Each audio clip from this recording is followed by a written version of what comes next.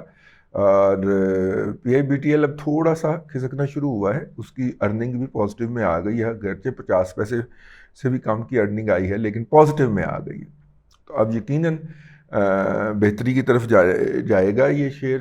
Long term کے لیے آپ نے رکھا ہوا ہے، یہ آپ نے اپنے آپ کو یاد دہانی کرواتے رہنا. باقی بھی آپ کا پی آر ایل کے علاوہ باقی سارا پورٹ فولیو اچھا ہے آپ کا ماشاءاللہ. آپ کو ہونا چاہیے آپ کے اس کے اندر پورٹ فولیو کے اندر. لیکن کیپکو ہے، کیپکو بھی آج کل تھوڑا سا نیچے آیا ہوا ہے، تھوڑے سے اور خرید لیں اس کو اور بہتر کر لیں اس کو. ہاں جی، دوسرے میسج کا دوسرا حصہ جی، اچھا پورٹ فولیو ہے لیکن ایک آدھ ادھر ادھر کر لیں. جی السلام علیکم. جو موجودہ پولیٹیکل سینیریو بنتا ہے اور آئی بی کے ساتھ ڈیل بنتی ہے پاکستان کی، تو لگتا ہے یہ کہ ابھی ہمیں اگلے الیکشن تک بلکہ اگلے سال تک یہ ویٹ اینڈ سی کرنا پڑے گا شیئر کے لیے، یا آپ سمجھتے ہیں کہ کوئی بہترین صورت حال نکل آ سکتی ہے مارکیٹ کے لیے؟ اور دوسرا مجھے ایک چیز کو بتائیں کہ اگر خدا نخواستہ یہ نہیں ہوتی تو ڈیل آئی بی ایم کے ساتھ، تو ہمارے شیئر مارکیٹ کی کیا پوزیشن ہوگی؟ دیکھیے آئی ایم ایف کے ساتھ ڈیل کرنا پاکستان کی مجبوری ہے، یہ میں آپ سے بہت پہلے عرض کر چکا ہوں. پاکستان کرے گا اور اس حکومت کے ساتھ یا کیئر ٹیکر حکومت کے ساتھ نہیں ہوگی، اگلی حکومت کے ساتھ ہوگی. اگلی حکومت جو اکتوبر یا نومبر میں ہونے والے الیکشن کے نتیجے کے اندر وجود میں آئے گی تو تب تک ہوگی. اس وقت پاکستان کے سیاسی منظر نامے پہ بد نظمی کی واحد وجہ جو ہے وہ عمران احمد خان نیازی صاحب ہیں، اور بہت سارے لوگ اور بہت ساری انڈیکیشنز یہ بتا رہی ہیں کہ اگلے الیکشن کے اندر وہ شاید الیکشن نہ لڑیں، اور اگر الیکشن لڑیں بھی تو وہ اس پوزیشن میں نہ آئیں کہ وہ حکومت بنا سکے. لیکن ظاہر ہے کہ عمران خان صاحب نے چپ کر کے تو بیٹھنا نہیں ہے، پھر انہوں نے سڑکوں پہ آ جانا ہے، دھرنے دینے ہیں، ٹھیک ہے، دوسروں کو اوئے توئے کرنا ہے. تو ایسی صورت کے اندر جو ذرائع ہیں وہ کہتے ہیں کہ ان کو اس دفعہ یہ کرنے کی بھی اجازت نہیں ملے گی. تو اگر یہ ہو جاتا ہے اور اکتوبر کے بعد یا نومبر کے بعد آپ پھر بیٹھتے ہیں آئی ایم ایف کے ساتھ، تو پھر 2-2.5-3 ماہ لگ جائیں گے آئی ایم ایف کے ساتھ نئی ڈیل طے کرتے ہوئے، کیونکہ یہ والا ہماری جو ڈیل ہے یہ 30 جون کو ختم ہو جائے. ٹھیک ہے، تو اگلی ڈیل کرنے کے لیے آپ بیٹھیں گے 2-3 ماہ لگیں گے. تو یوں یہ غیر یقینی کی صورتحال اپریل 24 مئی 24 تک جائے گی، یعنی اگلے بجٹ سے پہلے جا کے فائنل ہوگی.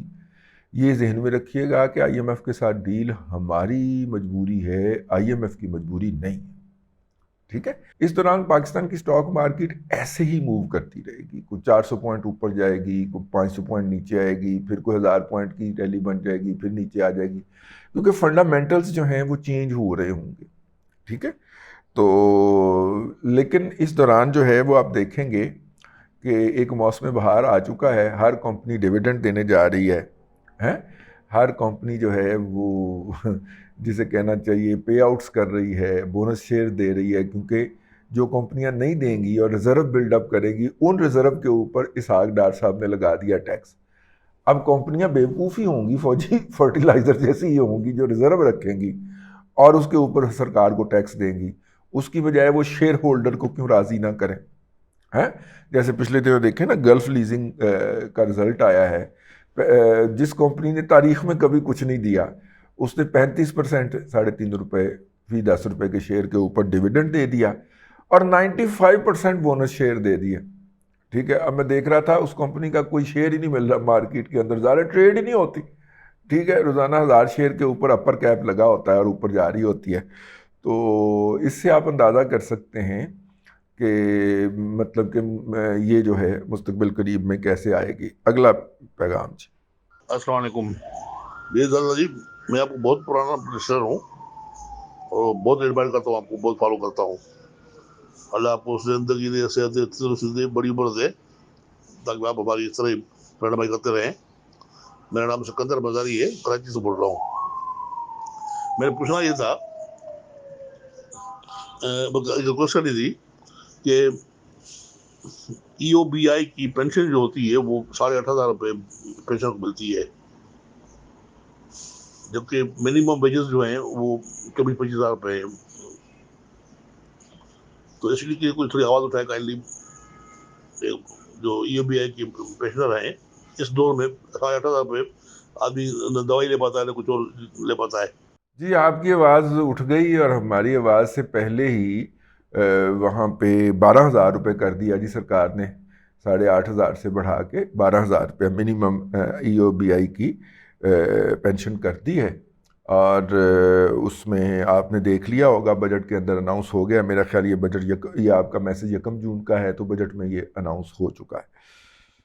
دادا جی کیا حال ہے؟ ٹھیک ٹھاک ہیں دادا جی؟ ایک میرا چھوٹا سا سوال ہے، اگر اس کا آپ جواب دے دیں کہ جیسے جو ہمارے ملک میں ڈالر آتے ہیں، چاہے وہ ہنڈی ہو، چاہے وہ حوالہ ہو، چاہے وہ جس طرح مرضی بھی ہے، کیا ریاست کا اس ڈالر پہ اختیار نہیں ہے؟ کیونکہ جب آپ اسٹیٹ بینک کو کہتے ہیں کہ آپ نے اوپن مارکیٹ سے بائی نہیں کرنا، اس پہ ریسٹرکشنز لگاتے ہیں، تو وہ ڈالر جب پاکستان میں آ گیا ہے اور ریاست اٹسیلف جو ہے وہ اس کو کیوں نہیں ایکوائر کر سکتی؟ میرے نزدیک جو ہم ہمیشہ اپنے انفلوز میں لیتے ہیں وہ لیتے ہیں ریمیٹنسز جو تھرو پراپر چینل آتی ہیں، لیکن جو امپراپر چینل آتی ہیں جس کا ایک سگنیفیکنٹ پورشن ہے، مجھے ایگزیکٹ نمبر نہیں پتا لیکن کلوز ٹو 25-30% تو ہوتا ہوگا وہ بھی نمبر، ہم اس ڈالر کو اسٹیٹ بینک کیوں نہیں خرید سکتا؟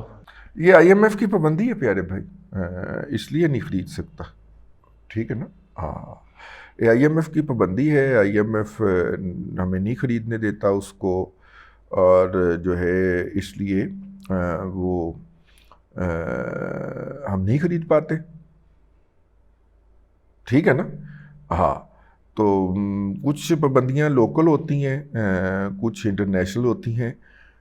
چوری ہم خرید لیا کرتے ہیں یا خرید لیا کرتے تھے، اور اگر آپ کو یاد ہو تو اپنا کیا نام ہے شوکت عزیز صاحب کے دور کے اندر ہم نے اسی طریقے سے ہی اپنے ریزرو بلڈ اپ کیے تھے، لیکن فواد صاحب اب چونکہ ہم نے آئی ایم ایف کو اپنا اسٹیٹ بینک جو ہے وہ لکھ کے دے دیا ہوا ہے، اس لیے ہم جو ہے اس کے سامنے چوں بھی نہیں کر سکتے۔ بہرحال اب تک کے لیے اتنا ہی، اگلے ولاگ کے اندر، اگلے دادا پوتا شو کے اندر پھر ملاقات ہوگی۔ اللہ تبارک و تعالیٰ آپ کو آسانیاں عطا کرے اور آسانیاں خلق خدا میں تقسیم کرنے کی توفیق عطا کرے۔